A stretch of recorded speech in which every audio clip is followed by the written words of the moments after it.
Halo, selamat malam, salam sehat dan sukacita untuk Anda dimanapun berada, khususnya yang hari ini secara real time Anda mengikuti program Bagi-Bagi Ilmu pada malam ini hari Senin tanggal 26 Juli 2021 jam 8 malam waktu Indonesia bagian Barat. Nah, teman saya nanti berada di Indonesia bagian tengah yang akan sharing ya. Berarti di tempat beliau sekarang jam 21. Baik, bagaimana kabar Anda? Semoga dalam keadaan sehat dan saya doakan selalu sehat dan tidak hanya sehat, semangat, sukacita, gembira dan tentu penuh harapan. Ya, walaupun di tengah masa pandemi kita masih PPKM, levelnya sudah mulai dikurangi ya karena sudah ada penurunan dari sesama kita yang sakit di rumah sakit. Semoga terus menurun, terus berkurang karena masyarakat semakin disiplin, semakin sadar, semakin tahu bahwa COVID itu nyata. Nah, hari ini saya akan menghadirkan seorang teman. Kalau Anda lihat ya, ini ya, kupu-kupu. Ini ada hubungannya dengan teman yang akan tampil malam ini. Ada mungkin juga sudah tahu siapa teman itu karena dari brosur ya. Beliau adalah saya biasa panggil Mas ya, Mas Andi Iwan Iswanto. Beliau ini leadership trainer dan coach ya, education facilitator, jadi seorang fasilitator bidang pendidikan. Setahu saya S2-nya juga di bidang pendidikan. Lalu mempelajari neurolinguistic programming dan bahkan membuat aliran NLP. Membuat sekte NLP, applied NLP, New Life juga temanya. Dan Mas Andi ini juga menjadi direktur PT Adi Kreasi Insan Fokus. Apa itu nanti kita tanya. Dan setahu saya ya di tahun ini beliau juga tengah mengembangkan sebuah perguruan tinggi di Labuan Bajo. Wow. Ya, dan saya mau menyapa Anda dulu ya. Malam ini siapa yang hadir ya, tidak akan saya abaikan ya. Oh, ada Pak Harya Sumarta. Oh, ini sohibnya Mas Andi tentunya ya, ikut nyimak. Ya, Pak Apip Firmansyah. Oke, kabar baik, ikut menyimak. Silakan teman-teman yang lain juga boleh menulis dan setiap saat Anda boleh bertanya. Nanti saya akan pantau channel kita di YouTube. Ya, Anda bisa bertanya dan akan saya teruskan kepada Mas Andi. Oke, dan mari sekarang kita sambut Mas Andi. Halo Mas Andi, di manakah Anda berada? Jangan-jangan ke toilet. Oh, halo Mas Andi, apa kabar? Selamat malam, Mas Fran. Malam. Ya. Bahagia ya? Ya. Mantap. Iya. Nah, ini sekarang domisili di mana? Oh iya, baik. Saya domisili di Labuan Bajo, Mas Fran. Saya boleh menyapa ini untuk... Oh, silakan. Ya, saya ucapkan selamat malam para sahabat yang ada di Indonesia bagian Barat, di bagian tengah tempat saya berada saat ini, dan mungkin juga di bagian timur. Ya. Salam New Life ya untuk kita semuanya, seluruh di masyarakat Indonesia ini. Dan untuk kita semuanya senantiasa sehat dan tetap memutuskan untuk bahagia dalam situasi dan kondisi apapun. Itu Mas Fran. Memutuskan untuk bahagia karena bahagia adalah pilihan kita. Ya. Oke, mantap. Sekali, ada sapaan nih Mas Andi dari Lina FMM. Ini suster atau bukan nih? Oh, sepertinya kalau lihat FMM-nya suster. Iya, suster ya, suster Lina malam, ya. Suster. Selamat malam. Nah, ada Lamria Tambunan. Selamat malam Pak Andi, salam sehat selalu. Mantap. Sehat, ya. Suster Kris. Oh, kenapa ditarik lagi pesannya? Kristera ASPR. Iya, karena hanya menulis nama. Nulis salam saja, Suster ya. Lalu Pak Petrus Santoro ikut nyimak Mas Andi Iwan. Salam dari Satmo Rembang. Wow. Jauh-jauh kita ya. Baik, Mas Andi, saya mau korek dulu tentang dirimu boleh ya? Silakan. Oh ya, terima kasih loh Mas Fran atas undangannya untuk hadir ini. Sangat spesial ini bisa diundang di acaranya Mas Fran. Ya, iya. Silakan Mas Fran. Mas Andi, hobinya apa? Waduh, hobi ya. Kalau bicara hobi kok waduh ya, karena hobinya karena saking banyak hobi itu ya. Iya. Saya kalau hobi yang akhirnya juga menjadi pekerjaan Mas Pram, itu hobi saya itu adventure, traveling sampai keliling dunia ya. By the way, posisi duduknya balik Mas, karena sekarang saya posisi di kiri Mas. Oh begitu. Iya, karena Anda kan yang buka video terakhir. Tamu memang di kanan, itu kalau menurut blocking public speaking. Oke. Iya, host harus di kiri. Hadapnya yes, oke. Iya. Nah, iya. Karena di YouTube berbeda dengan yang di itu, dengan yang di Zoom. Ya. Jadi saya memantau dari YouTube. Baik. Oke, traveling. Lo dulu bukannya juga suka seni? Ya, itu salah satunya. Makanya tadi saya ngomong waduh itu karena saking banyaknya hobi saya. Dan hobi itu lalu akhirnya juga ada bagian yang menjadi pekerjaan. Jadi hobi saya juga menyanyi, Mas Fran. Iya, suara pasti bagus ya. Yang serak-seraknya masih terdengar. Dulu sempat menciptakan lagu-lagu seperti itu. Wow. Senang sekali ketika bisa mengekspresikan sebuah ungkapan refleksi-refleksi, kemudian itu dipakai dengan untaian nada lalu menjadi sebuah harmonisasi dari lagu, itu sangat luar biasa menyenangkan. Ya, kita sealiran. Saya juga pecinta musik ya. Saya juga ngarang lagu sama seperti dirimu Mas Bro. Pernah bikin album juga. Keren. Berarti kita berdua orang romantis. Sepertinya seperti itu. Berbahagialah pasangan kita ya. Saya nggak tahu hari ini pasangan kita nyimak atau enggak nih. Anita 1972 jangan-jangan? Oh, termasuk. Iya. Oke. Baik, halo, salam sehat. Lalu ada Pak Apolinaris Marisal. Selamat malam Coach Andi, sehat selalu. Pak Lukas Erwanto turut nyimak Om Andi. Yes. Tadi Pak Petrus sudah ya? Ya. Lalu saya masih mau tanya tentang dirimu Mas Bro. Mengapa memilih leadership training?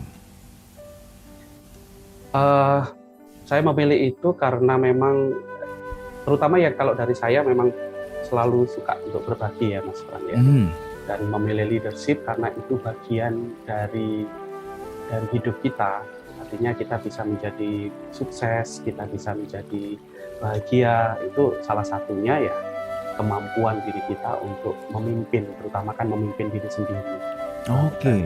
Sampai akhirnya ya lalu kita bisa memimpin orang lain. Dan pengetahuan leadership itu sangat dibutuhkan di dalam situasi apapun, di institusi manapun selalu membutuhkan yang namanya leadership. Yes. Self leadership berarti ke diri sendiri, ke orang lain gitu ya, dan ke organisasi. Nah, kedua, mengapa belajar NLP?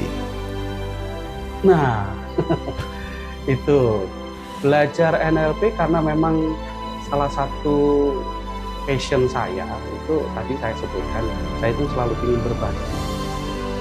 Dan NLP kenapa saya belajar? Karena saya menemukan di ilmu NLP itu banyak sekali teknik-teknik yang justru membantu dan mempermudah saya untuk bisa membantu orang lain itu bisa berubah, bisa bertumbuh, dan itu menjadi sebuah kebahagiaan tersendiri bagi saya. Dan itulah kenapa saya betul-betul memang kalau di dunia NLP saya mendalami sungguh dari yang license practitioner sampai ke master, karena ada banyak hal melalui ilmu itu, walaupun saya tidak mengatakan itu satu-satunya, tetapi untuk saat ini saya bisa mengatakan bahwa itu sangat membantu saya dan juga orang lain untuk bisa bertumbuh dan berkembang. Wow. Jadi, saat ini itu yang bagi saya itu ilmu yang sangat praktis, mudah dan mempermudah. Iya. Nah, lalu sampai membuat Smart New Life NLP pula. Ya. Boleh tahu isinya apa itu? Ini sekaligus promosi boleh lah ya. Teman-teman di sini bisa ikut menyimak ya. Iya. Jadi Smart New Life NLP itu saya dirikan bersama dengan Pak Istoto yang beberapa waktu lalu juga ada di acaranya Mas Fran ya. Jadi itu sebagai aplikasi supaya orang yang belajar NLP itu menjadi lebih mudah untuk bisa menguasai NLP itu, dan juga di dalamnya ada teknik-teknik yang pengembangan dari saya pribadi untuk penemuan tentang New Life itu sendiri. Jadi teknik-tekniknya memang teknik-teknik NLP, tetapi lalu itu kita terapkan sungguh-sungguh supaya orang yang belajar NLP di tempat saya, di lembaga saya itu lebih mudah untuk bisa memahami NLP, dan terutama langsung bisa mengaplikasikan dalam hidupnya sendiri terlebih dahulu sebelum ke orang lain. Karena bagi saya, Mas Pran, ilmu NLP itu adalah ilmu sikap. Orang bisa belajar NLP, tetapi kalau dalam dirinya sendiri tidak menggunakan itu untuk dirinya sendiri untuk berubah, ya lalu itu hanya sekedar pengetahuan. Penting adalah pelaksanaan dalam aplikasi kehidupan sehari-hari. Itu bagi saya yang paling penting. Ya, seperti belajar masak, belajar berenang, mungkin kita bisa kuasai teorinya, hafal bukunya, selama nggak dipraktekkan nggak ada guna sama sekali. Nggak ada gunanya, betul Mas Pran. Iya. Ini jangan. Silakan. Kalau saya membayangkan, ya artinya ilmu yang saya dapatkan di awal dulu ketika saya mengikuti kursus itu, kalau diaplikasikan secara penuh mungkin hanya nggak ada 50%-nya itu untuk pelaksanaan. Artinya masih terus menerus berusaha untuk berlatih, terus menerus berusaha untuk menjadikan itu sebagai bagian dari hidup kita untuk hidup. Itu yang bisa saya rasakan. Jangan-jangan belajar NLP juga karena mau dipakai dulu ke diri sendiri. Itu yang paling utama. Ya. Stop sampai di situ. Saya nggak mau gali lagi. Iya. Baik. Selamat malam Pak Widianto Setiawan Wijaya. Salam sehat dan ikut menyimak. Yes. Silakan teman-teman yang lain ya. Yang mau komentar boleh, yang bertanya juga boleh. Oke, kita tadi sudah berkenalan, khususnya untuk yang belum kenal. By the way, karena video ini akan ditanam abadi di YouTube, abadi selama YouTube ada ya.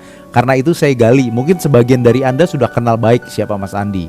Namun orang-orang mendatang yang mungkin sekarang masih bayi, yang nanti ketika remaja dewasa nonton video ini, tentu perlu mengenal siapa Mas Andi. Karena itu saya tadi tanya agak detail mengenai kompetensi dan diri beliau.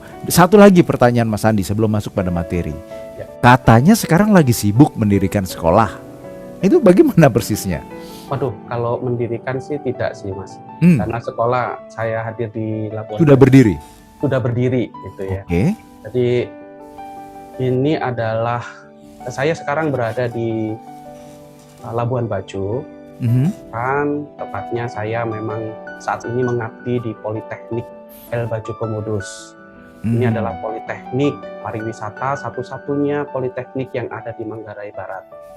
3 tahun lalu sekolah ini berdiri. Jadi, dan memang karena saya juga jiwanya adalah jiwa pendidik, dan kebetulan juga saya diminta untuk membantu untuk pengembangan di politeknik ini, ya lalu akhirnya saya menerima untuk untuk bisa membantu, terutama membantu bagi generasi muda di Labuan Bajo, di Manggarai Barat. Itu menjadi cita-cita saya sejak dulu. Saya selalu bercita-cita kapan saya bisa mengabdi di daerah NTT, dan itu akhirnya terwujud. Awal saya pernah ke Atambua, kemudian di daerah Kupang, dan sampai akhirnya saat ini saya berada di Manggarai Barat. Harapannya saya nanti bisa berkarya di seluruh tanah di NTT. Itu menjadi kerinduan saya. Ya. Ikut mendukung dan mendoakan Mas Andi. Ya, suatu saat nanti Mas Pran harus juga datang ke sini. Oh siap. Saya dulu cuma mampir untuk terus ke mana itu, ke Manggarai, yang di puncak gunung itu yang dingin sekali itu. Terkecoh saya pikir Manggarai itu panas, Labuan Bajo kan panas. Ternyata sampai di sana beku saya. Ya kalau di Ruteng itu Manggarai. Ruteng ya. Daerah Ruteng. Itu memang daerah pegunungan dan dingin Mas. Oke, baik Mas Andi dan teman-teman semua. Ya, sekarang kita masuk ke bagian utama, New Life, dan terutama sesuai dengan tema hari ini, Discover Your Inner Power with New Life Method. Nah, silakan jelaskan. Pertama, New Life. Apa itu New Life, Mas Andi? Oke. New Life sendiri sebetulnya ini memiliki 2 arti, Mas Pran. Dalam arti tertentu, New Life itu punya makna dalam bahasa Inggris yang artinya hidup baru. Sebetulnya itu rentetan dari tagline saya, itu Reborn for a New Life. Artinya kelahiran baru, kelahiran kembali dengan sebuah hidup yang baru. Nah, New Life ini atau hidup baru ini menjadi sebuah konsekuensi dari reborn itu sendiri, yaitu kelahiran kembali. Dan ini juga merupakan proses yang panjang sih Mas Pram. Artinya bagaimana saya kemudian bisa memaknai, bahkan akhirnya bisa menemukan metode New Life, karena nanti arti yang kedua, New Life ini lalu akhirnya menjadi sebuah akronim dari sebuah metode untuk sebuah hidup baru. Makanya di New Life itu ada singkatannya, N itu naturally, kemudian eliminating, wake up, kemudian leadership, ada imagination, sampai fullness, dan evaluation. Tapi ini dari sebuah perjalanan hidup yang panjang, terutama dari saya sendiri Mas Pran, bagaimana saya juga selalu memaknai setiap fase-fase dari kehidupan saya yang saya jalani mulai dari kecil sampai akhirnya bisa menjadi saat ini. Jadi kalau kita bertanya tujuan setiap orang itu kan selalu bahagia kan Mas Pran? Iya. Ya, orang pasti selalu ingin. Ada orang yang mengejar, ada orang yang mencari, bahkan ada orang yang memutuskan pada akhirnya untuk bahagia. Tapi kan dalam realitasnya, dalam perjalanan hidup manusia itu selalu ada fase-fase yang harus dijalani. Dan di setiap fase-fase itu kan selalu kita itu menghadapi ujian. Nah, dalam proses penting dalam ujian itu ya orang harus berani untuk menarik diri, masuk ke dalam. Nanti bahasa saya itu masuk di dalam kepompong, makanya saya pakai simbol kupu-kupu ini di dalam hidup saya, karena itu adalah sebuah proses new life-nya ya kupu-kupu, tetapi prosesnya adalah kepompong itu sendiri, yaitu masuk ke dalam. Itu yang saya hayati di awal. Maka proses new life itu sebetulnya proses pengolahan dalam diri seseorang untuk kemudian akhirnya mau dan mampu untuk menemukan sebuah hidup yang baru. Itu hal yang pertama dalam proses itu. Dan yang kedua Mas Van, dan saya memiliki sebuah keyakinan seperti ini. Tuhan itu kan pasti punya rencana untuk kehidupan kita di dunia ini. Kehadiran kita di dunia ini itu kan dikehendaki oleh Tuhan. Gitu ya. Tidak ada yang orang itu lahir sia-sia lah. Nah, saya berpikir kalau Dia itu menghendaki kita itu memang ada, masakan sih Dia itu tidak memperlengkapi kita dengan kemampuan-kemampuan. Nah, realitasnya kan kalau kita percaya itu, tapi realitasnya beberapa orang itu merasa kesulitan untuk menemukan potensi kemampuannya. Nah, proses ini, dan itu saya alami sendiri, adalah sebuah proses untuk berusaha menemukan kekuatan terdalam dari diri kita. Makanya saya kasih nama Discover Your Inner Power. Ada sebuah kekuatan di dalam diri kita yang kalau kita menemukan itu sangat luar biasa. Dan itulah yang memampukan kita untuk bisa jalani hidup ini itu dengan baik. Itu awal, artinya proses new life itu akhirnya menjadi sebuah metode di dalam setiap pelatihan atau pendampingan saya dalam pelayanan, dalam saya berbagi. Itu Mas. Oke, Mas Andi, berarti inner power itu dalam konsep new life ini adalah perangkat atau perkakas yang Tuhan berikan untuk kita agar kita selalu mampu menghadapi kehidupan untuk mencapai rencana yang Tuhan mau untuk kita gitu ya? Iya, di dalam diri kita itu sebetulnya ada perangkat-perangkat atau ada potensi ya, kalau kita mau menamakan, yang sudah bersifat given. Itu sudah terberikan karena memang ya kan kita dikehendaki pasti akan diperlengkapi dengan itu, kemampuan pikiran, kemampuan-kemampuan yang lain, bahkan tubuh kita itu adalah given. Dan juga ya jiwa kita itu kan semuanya given. Tetapi ada bagian tertentu di dalam inner power kita itu sesuatu yang juga itu adalah hasil dari perjalanan dalam fase-fase kehidupan kita, yang kadangkala itu adalah hasil dari orang lain, ya misalnya keluarga, orang tua kita yang mendidik kita, dan kemudian dari usaha kita sendiri yang itu lalu menjadi sebuah kekuatan yang kalau kita optimalkan itu lalu itu menjadi sebuah sumber daya. Akhirnya saya bisa mengatakan itu sumber daya yang memampukan kita untuk bisa mencapai tujuan kita dengan lebih mudah. Oke. Nah, Mas Andi, terkait filosofi kupu-kupunya. Kupu-kupu kan ada fase telur menjadi ulat yang makan dengan rakus, masuk ke pompong dan akhirnya lepas menjadi kupu-kupu. Nah, di New Life, konsep New Life ini fokusnya pada bagian mana? Kalau tadi sekilas saya dengar dari pengertiannya, sepertinya di bagian kepompong saat menarik diri atau bagaimana? Betul, betul. Jadi New Life sendiri itu fokusnya, prosesnya adalah di bagian kepompong, karena kupu-kupu itu lalu menjadi sebuah tujuan. Nah, kepompong ini sebuah proses untuk bisa mencapai tujuan.